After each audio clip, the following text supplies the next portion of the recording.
Hi there, Ashley from Numisma here, and in today's video, I'm going to show you exactly how you and your clients can streamline the bank reconciliation process using bank feeds. Now, there's three options to set a bank feed up. The first is to get your client to log into Numisma using a business user license, and they can set it up themselves.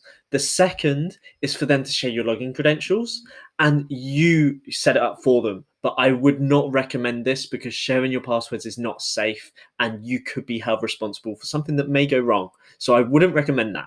The third option is to share screens with your client over something like Zoom or Teams and then give them control so that they can log in themselves. That way you don't have to share passwords.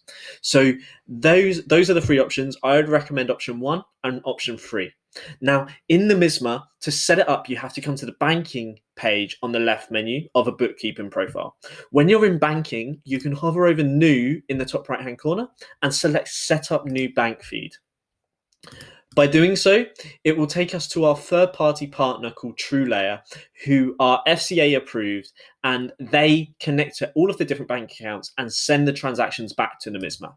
So if we allow that, you'll see we've got a lot of the high street banks, and we've also got some smart startup banks such as Monzo, Starling, Tide, and TransferWise as well.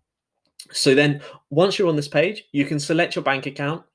So in this example, let's say Monzo. I actually have a Monzo account.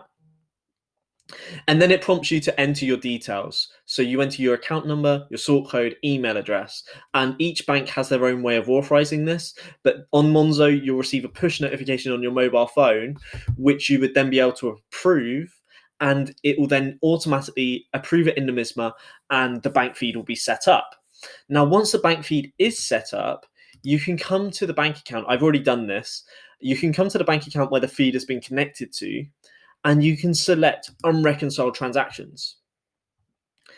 And when there is an active bank feed, you'll have this option in the top left-hand corner to refresh the feeds, and the number of pending transactions will be there in brackets. So if I select that now, it will go to my bank account and it will pull through all 28 of those transactions, and it will then store them within the Numisma.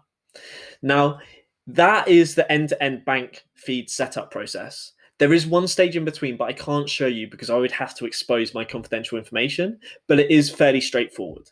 If you have any questions about that part, if you get stuck at all, then you can always get in touch with us, our support team. We're available at support@numisma.co.uk, as well as our phone number, which is 020-3021-2326. But if you need any help, there's also this need help section where you can type in bank feed, and it will take you through how to set up a bank feed on screen. So you've got a video here, and then you can start, and it will take you through the process of setting up a bank feed. Okay, well, if you need anything else, just get in touch, and I hope this helps. Take care.